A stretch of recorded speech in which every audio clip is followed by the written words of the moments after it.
Good Vach. This week is Parshat Vayakhel. Many times it's Vayakhel Pekude, and it parallels Truma Tetzaveh in the fact that it describes the different intricacies of the Mishkan, and then later goes on to explain about the Begadim and other accompaniments that the Kohanim, Kohen Gadol, etc. wore, and other specific aspects of the Beit HaMikdash, which in this case is still in its Mishkan state, and obviously the structure is actually quite different.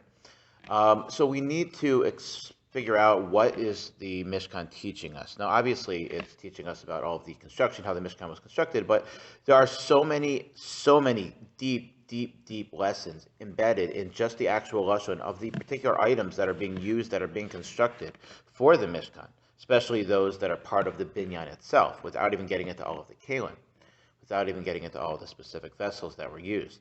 Now, this is just going to touch upon a very small amount of it, but I'd like to share with you some ideas that are hinted to, either in this week's Parsha or in Parshat Truma, about the different components which were used to make up the Mishkan.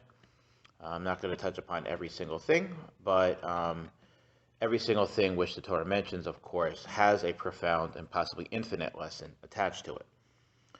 Now, towards the beginning of this week's Parsha, we say, "Vayomer Moshe kol bnei Yisrael lemor zeh hadavar asher tziva Hashem lemor kachu meidchem, take for yourself truma Hashem, truma for Hashem, kol nadiv libo, all who is generous of heart, give you a truma Hashem." And then he says, "Zahav v'kesef nechoshet." I'm going to get into the order in a moment. Right, gold, silver, and copper, and techelet, and argamon, and talat shani, b'shei shizim, and the list goes on and on and on. One of the things that it mentioned is the atzei shitim, the acacia wood, which is what built the main building of the Mishkan, was completely focused upon its integral structure, which was made out of wood, and not just any wood. It was atzei shitim, which literally, shitim means fools or folly. Now, Rav Yosef Yitzchak Schneerson, the Lubavitch Rebbe's father, who is also, of course, Lubavitch Rebbe, wrote in his work, Basi Lagani, that the whole purpose of the Mishkan, as well as the Beit HaMikdash, was to transform, these are translation of his words, transform darkness into light to the degree where the darkness itself would become luminous. Right? It's amazing. This can be adapted to mean transforming something which appears to have no substance or merit, and possibly even something foolish, into something of great kedusha, and that perhaps because it seems foolish makes it just the opposite. When you could take something which people often ridicule and take for granted as being something either mundane or even worse, just nebbish, it's just whatever, it's stupid. When you actually can take that and learn a lesson from it and teach people that no, it's not stupid, it's not foolish, it's just the opposite, right? It has kedusha, it has something amazing to it, right? Now, the Rav writes that God dwells within each individual, and that his divine service of personal refinement transforms darkness into light, and through his efforts, turning the sub-rational elements of the world into the super-rational, right? And it's kind of hard to explain exactly what that means, but effectively what he's saying is that which is a pretty common Kabbalistic concept, I believe comes up many times in the Tanya, is that we can elevate everything in this world to a higher level. Things that may seem common and mundane to what he calls the super-rational, or what translated as the super-rational, rather. Now, people act and behave certain ways many times because they're told to do so. It's the way the community acts, it's the way people act. But even the most concrete of laws, things that we do day in and day out, things that are drilled into us, must still be done in a way in which we can connect. Things have to be personalized in a way where we can connect to HaKadosh Baruch Hu. We can connect to our Creator in the most individualistic of ways. But that being said, we also have our communal responsibilities and our minhagim and our way in which our community has to act. That's actually symbolized primarily by the Chag of Sukkot, where we have this duality nature of both individual and communal focus. I'm not going to get into that right now. But I want to focus on ways in which the Torah can teach us through the inyanim, the parts of the Mishkan, how to personalize our connection, whether it's on an individualistic level or on a community level, and ways in which we need to act in proper ways. So both how we have to act as a community and as Jewish people in general, but also how we have to act as individuals. Now, what specifically was made of atzei shitim? These were the krushim, right? These were the boards, the planks, which held up the basic frame of the Mishkan, right? Now, karash literally means to come together, to congeal, to be solid, right? And this is the Parshat Pshat. They were the bulk, right? And we Jews have to come together. We have to band together. That's clear. But the words, or the letters, I should say, of karash, krashim, kuf, resh, shin, can also be transformed to arrange the word kesher, which means to attach or to connect, right? And I'm going to be speaking about this constantly, this idea of connection, this idea of togetherness, whether it's between a person and a Kadosh Baruch Hu, whether it's between other individuals, whether it's people in the community. There's an inyan of connection, right? Now, these ksharim, right, these attachments, which are alluded to in the Krashim, right, alludes to people standing side by side, right? In fact, they're called amudim. They're actually called like standing. They're the pillars, right? They're side by side. Not that they're necessarily the same. Now, in the Mishkan, of course, the Krashim were more or less identical. But people have to be able to band together for a common purpose. But there's also going to be many inyanim by that. They go from top to bottom. They go, I'm sorry, rather from bottom to top, right? They go towards Lamala, but they're rooted Lamata, right? We're rooted in this world, but we go upwards towards Shemayim, right? And all of us together are part of one collective. We're all boards that make up the Mishkan. But unlike the boards of the Mishkan, we all have our different individualities. And that, unfortunately, can sometimes lead to people becoming very different in a wicked way. Now, obviously, it is good to be different, but you want to be different in a way that is in uniformity, or rather in proper conjunction with the way that Akash Baruch Hu wants it, right? Because if people twist things in a way that is completely manipulated, in a way that is beyond the way that they're designed, then these kuf, resh, and shin, or kuf, shin, and resh, become twisted so that they become sheker, right? Shin, kuf, resh, right? Every single letter is out of order. It's not just one. Every letter is out of order, right? Sheker means lies, falsehood, right? We don't want that.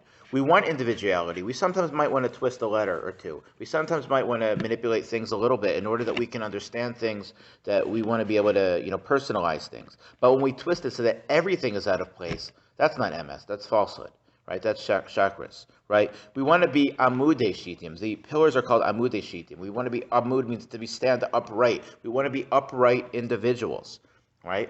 If we distort things, right, then that's sheker, that's lying, right? We don't want to distort things. We may need to finagle them, we may need to move them a little bit, right? Don't pretend to be righteous, don't deceive people, but you also want to be honest, right?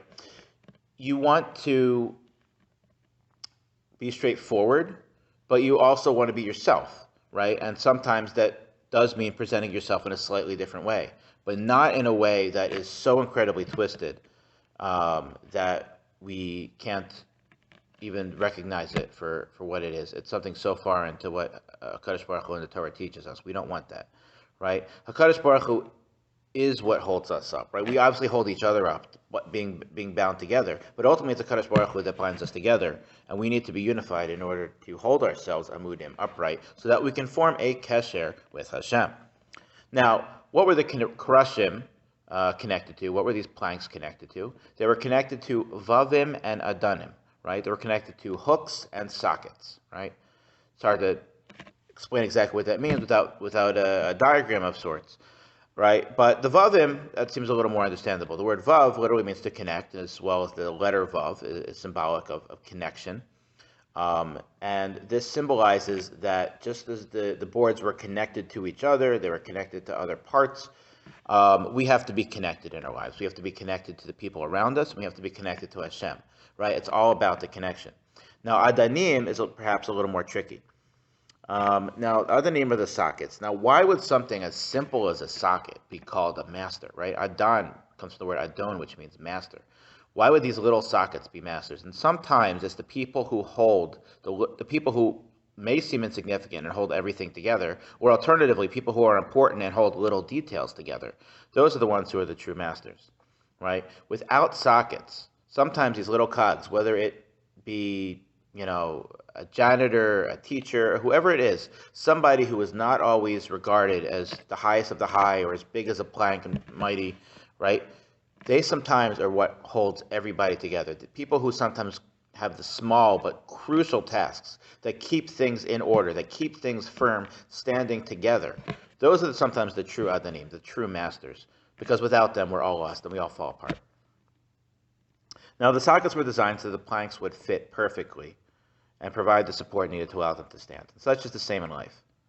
We are the planks standing erect side by side, stand with another, but we still have to connect with Kadosh Baruch Hu, right? Who is the Adon of all, and that's another thing that it's teaching us, right? We all have to be connected to Adanim, right? We have to be connected to these important people, but we have to be most connected to the Adon HaKol, the one who is master of everything, right? So you could see that kind of like Elohim is plural, Adanim in this case, be referring to the master of everything, which is Hashem.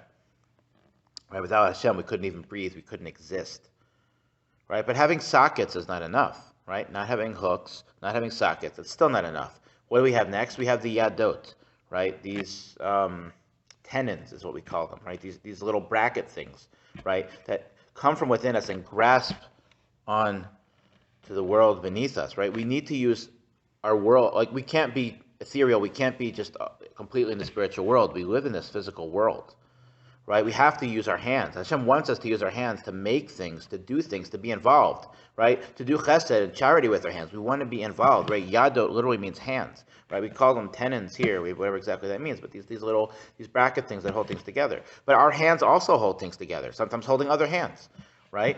We need our hands to do the mitzvot, to perform actions, and connect us with the world around us. And we can use them to do mitzvot, to connect to Hashem. And now, directly above our heads, if we look at the planks, to what they're connected to on top, especially in the corner, we have the tabat, right? In the corner, you have these two wedges of these two planks kind of forming an L shape in the corner of each corner of the Mishkan, and above it is a square ring, right? Now, the word tabat comes from the root teva, right, which means nature, right? We need to be able to relate to things in a world that we see, right? We have nature all around us. Everything around us is something we can sort of comprehend because we live it. We see it in day and out. Although, of course, obviously now we deal with so many scientific things which are sometimes difficult to fathom. But there is still a rhythm. There's laws. There's a system to it, and we're in that world. We need to be able to comprehend it, right?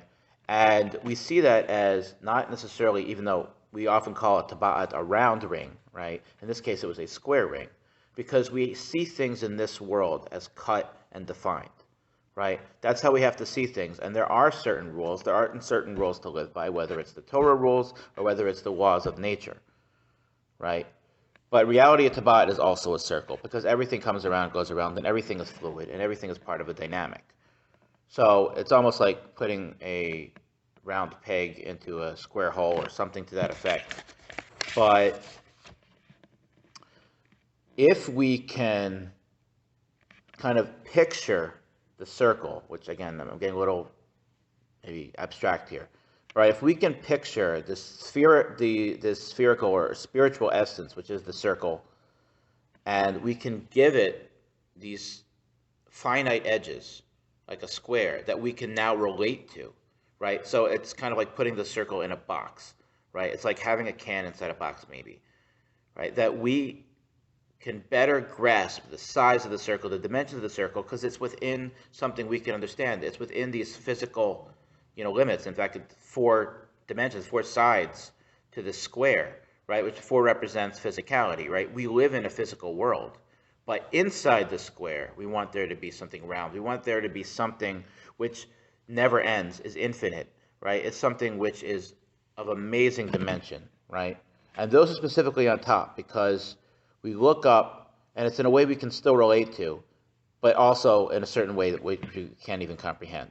And we need to have some kind of balance, right? If something's completely above our heads, then it's hard for us to relate to. And if something is completely in this world, then it starts to lose meaning. So we really need something kind of, in between, right? And that everything in this world, even though we see it through the lens of nature, we see it as, part of ongoing laws and things that are built in, ultimately that's a lie, right? We see it as a square, but it's really a circle, right? It's really so much more than we can imagine. And it's actually infinite. It's not even bound by any particular dimensions, right?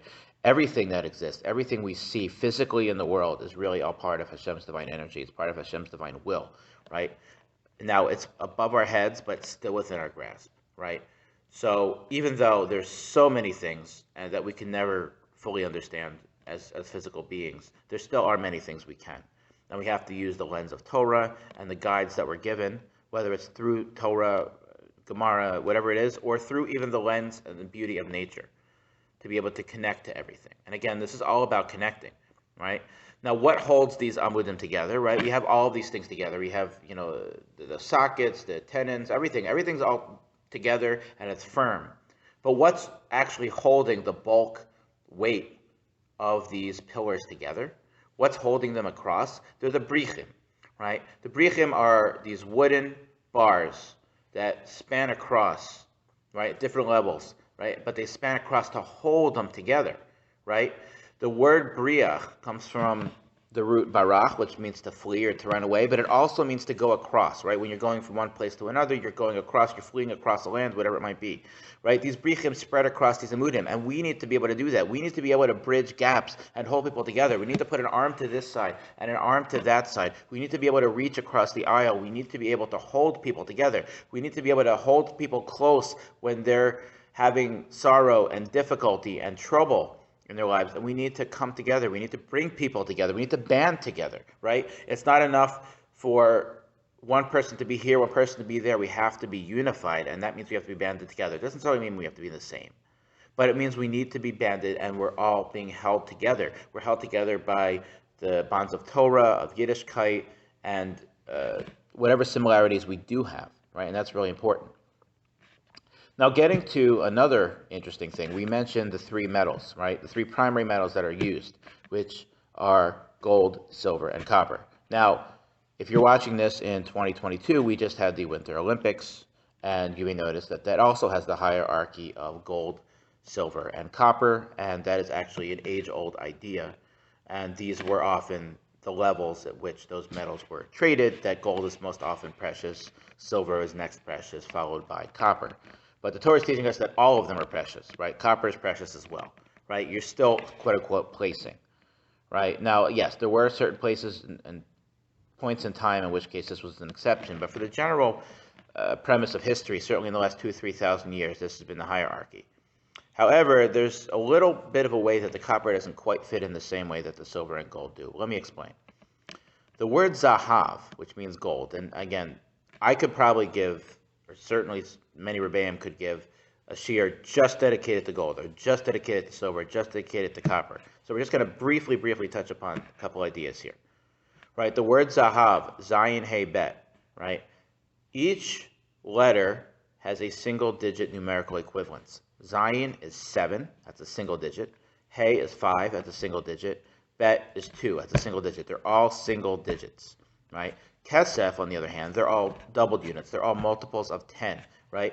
Chaf is 20. That's a multiple of 10. Samech is 60. That's a multiple of 10. And together, they make 80. So that's actually something else that they both have in common, right? You have a 2, a 5, and a 7 by Zahav, right? The Zayin is 7, Hey is 5, Bet is 2. 2 plus 5 equals 7. By Kesef, you have a 20 and a 60, a Chaf and a Samech. 20 plus 60 equals 80, which is the pay. There's something which fits in with them. There is a regular pattern, and they're different, right? One is singularity. I'll explain how this is related in a moment. And one is a duality or multiplicity, if you will, which is tens. Now, Nechoshet is a little bit weird. Nechoshet doesn't have this pattern.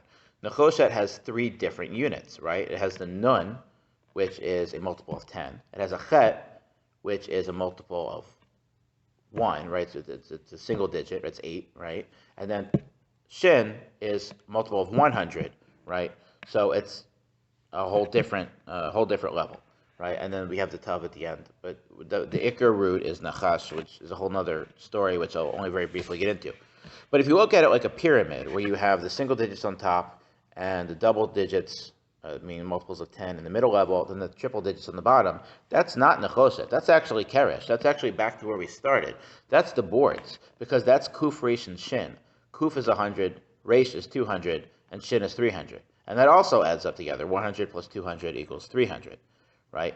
And that, again, has its parity. So gold is the loftiest level, right? Gold is the Kohanim, it's the cream of the crop. Silver are those important vessels in the middle. They're connected to Levium, right? Silver trumpets, etc.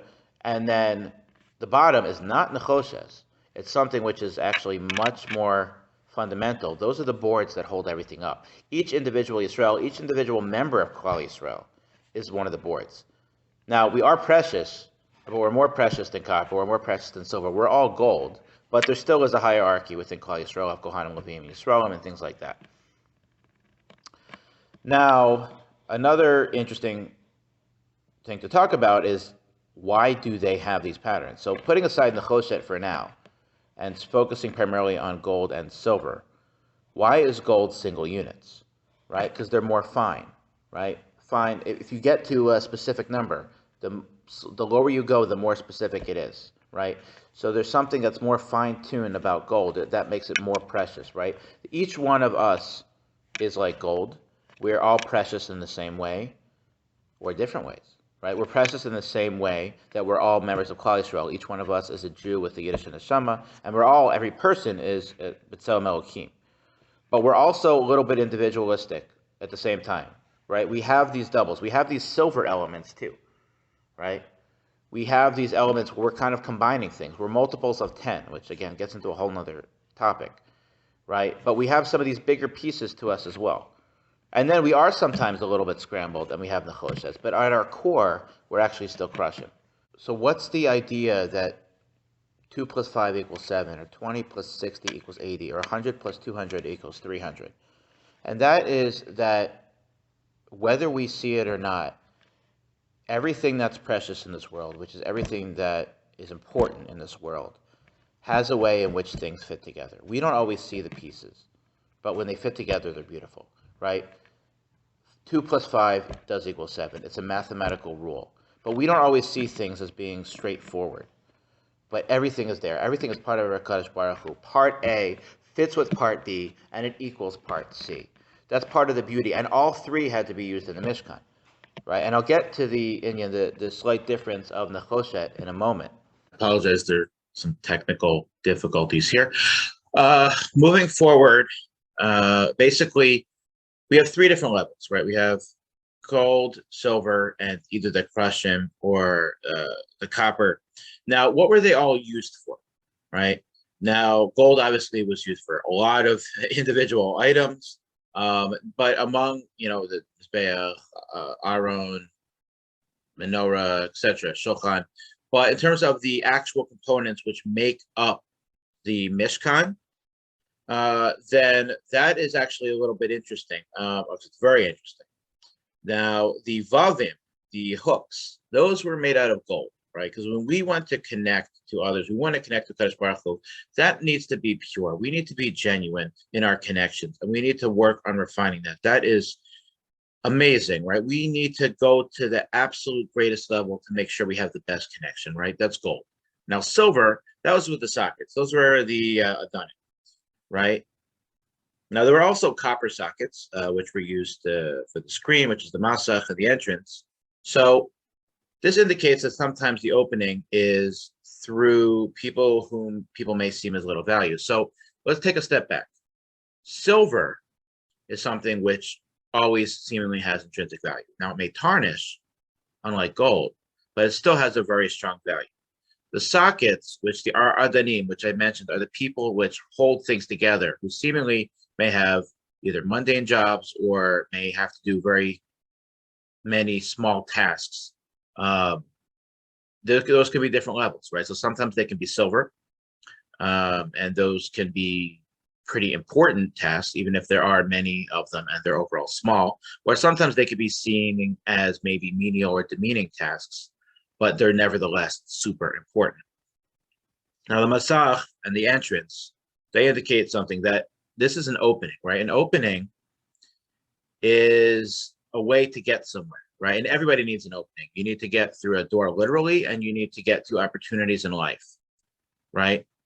And sometimes you can't get there without, quote unquote, the little person, right? Sometimes you need people doing the little nitty gritty things, or you can't function in life. You can't make things happen. They are sometimes the most important people in the world, the people who pave the way for other people to be able to do things, whether it be with a broom, whether it be financially, whether it be sitting at a desk typing, whether it be sitting and learning Torah on behalf of Klal Yisrael, whatever it is. These people who sometimes are looked over as being, they're not so important, or sometimes some of the most important people. And that's what this teaching gives. Now, copper was also used for clasps and for the outer covering of the Mishkan. So it says, Vasita, Karse Nechoshet, Chamishim, Vabetet, Krasim, Klot, the Baluot, it's very hard to say, Balulaot, the Chibarta, the Ohel Vayakhel, right? Make 50 copper clasps and fit the clasps into the loops and couple the tent together so that it becomes one collective whole. Now, these are called crossing, right? These clasps, right? Now, karas means to bend or to curve, indicating that you need to be flexible. Now, they were hard because they were metal, but they're flexible, which echoes that famous teaching that we need to be hard and firm and upright like a cedar, but we need to be soft and pliable like a reed, right? Now, reeds are kind of soft, kind of hard, but they bend with the motion of the lake, the wind, whatever it is, right? We need to be able to be strong, but also flexible, right? Now, again, there's also this idea that we're not everybody without, everybody, right? We're not whole without everybody. We need every person, we need every Jew to come together. Copper, silver, gold, sockets, coverings, openings, whatever it is, you name it. We need to be together. Now, this is actually interestingly related to different stones of the Choshen, even though we have the Shvatim, of course, but we have all different kinds with different lusters. We even have, ones that some of them are brighter, some are colorful, some are black, some are clear, right? And each one is precious in its own right, right? Now, forgetting about the Shvatim that are on it, each one symbolizes a different type of person or personality, right? So that each one, the Choshen, is from the same general root, or letters, I should say, as Nechoshet. Nun, Chet Shin transposed to Chet Shin Nun. You flip it to be able to look at it in a different light, right? That everything is represented. However, if you distort things again, kind of like the question becoming either kesher or sheker, if you distort things in a way which is not constructive and doesn't band things together, and you band things together in an improper fashion in which they're not supposed to be done, and not the way that either whether it's derech teva or the derech Hashem, whatever it is, this is the divination, and that's the nachash, right? That's the snake. That nachash also means lenachesh means to divine or to commit sorcery. You're twisting things in a completely bad order. Now you may be connecting things, you may be unifying things, but not in a way that Hashem intends, not in a way that we're supposed to do. Now, speaking of the coverings of the Mishkan, where we mentioned we have these copper clasps and whatever, we actually have the main sheets of cloths or curtains called the yiriyot. The yiriyot are these curtains. This sort of stems from the root Reya or Ra, which is Reish Ayin, possibly Reish Yud Ayin, but let's stick with Reish Ayin. Now, this is the idea of connecting or joining. Now, a person who connects badly with others, a person who does something wrong towards another person or towards himself or towards Hashem, whatever it is, he creates this negative connection. Whereas if you are connected with another person in a positive manner, he's a reya, he's a companion, he's a fellow. You have a working relationship. So again, it's a working connection, right? Now, what was one of the materials that this was made out of, right? It was sheish masar, right? We have twisted linen, right? Now, sheish also connotes the idea of a connection because sheish would also mean 6 in addition to linen, right? It is the number 6. Sheish means 6, of course, and that represented by the numerical letter Vav, right? And Vav, of course, means to hook or connect. Now, Mashar means interwoven. When we connect with things, we need to ingrain them into ourselves. We don't just like, okay, I'm here, you're there, we're technically connected. We want to ingrain this connection into ourselves, especially the connection that we have to Kadosh Baruch Hu. It's not just, okay, I daven, I pray to Hashem, I'm connected with him, that's it. We want to enmesh our connection to Kadosh Baruch Hu in our everyday lives. We want to make that connected, right? And that's also about by this other covering we have of these izim, these goat hairs, right? Izim, which means goat, also comes from A's. We need strength. We need to be able to fortify our relationships with people and fortify relationships with Hashem. And then, of course, there's the 3 colors that they can be represented in, all these dyed wools and everything else, right? We have Techelet, Argamon, and Tolat Shani. Right now, Techelet, again, that could be a whole subject of its own. Techelet has the word kol, which means all, surrounded by two tufts. Right, it's the color blue, which represents the sky. It represents calmness. Right, it also represents everything. Right, it's surrounded by tubs, which represent finality, and has everything in between. So from beginning to end, whether we have the finality at the beginning, whether you have the finality at the end, where you have something absolute to start with, and you have to figure out how to break it apart, or you're trying to build pieces to make something final. Everything is contained within it, right? Everything is contained. You look it up at the blue sky, and you see Shemayim. Everything's contained within it, and that's part of what's represented what's represented when we look at our tzitzit, and we see that the chelet there is represented not just the sky, but of Shemayim, everything that's in it. That every single thing, kol, from tough to tough, final. There is no beginning because everything is Hashem in that regard, right? We perceive it as a beginning, but everything is ultimately final, absolute, in a certain sense, that everything is all God and all divine energy. So what's going to be our role in how we relate to it, right? So then we have Argamon, which is actually more of a purple color. It's kind of a reddish purple, but it's more of a purple color. And then we have Talat Shani, which is red. Now, for those who know basic colors, you have blue plus red equals purple. So you might think, oh, we had our 2 + 5 = 7, or 20 + 6 = 80. Why does the Torah not follow this pattern of going from blue and then red to purple? So any of you who know, physics, you'll have what's known as a blue shift or a red shift. So we're actually looking, again, with the colors, we're not looking from an addition standpoint or a color wheel standpoint, the blue plus red equals purple. But rather, how do you get from blue to red? You go from blue through purple to red. You're transitioning. The purple is actually a transition to go from blue to red, right? Now, blue, as we mentioned, is represented of calm. You're taking things in. Now, Argamon is a very interesting word. Rav Hirsch explains that it comes from arag and mon. Arag means to interweave. Of course, that would be, in this case, interweaving the colors blue and red. Mon here meaning species. So you're intermingling different species. When you have polar opposites and you have to deal with transitioning from one aspect of life to another aspect of life, or dealing with seemingly diametric positions, and you want to go from one to the other, for whatever reason, you need to stop in the middle. You can't just zoom. I'm going from blue to red. It's not just a switch. You need to stop in the middle. You need to interweave things. You need to understand before you get to the red, right? Which red is representative of passion and zeal, and it can be for something very good, right? You can be a timid individual and decide that you need to make a radical change in your life. You need to be a leader. You need to do something that's important, but you also first need to take stock of where everything is holding, right? What's going to happen if I take this approach? Do I still want to be calm in this approach? How do I balance things?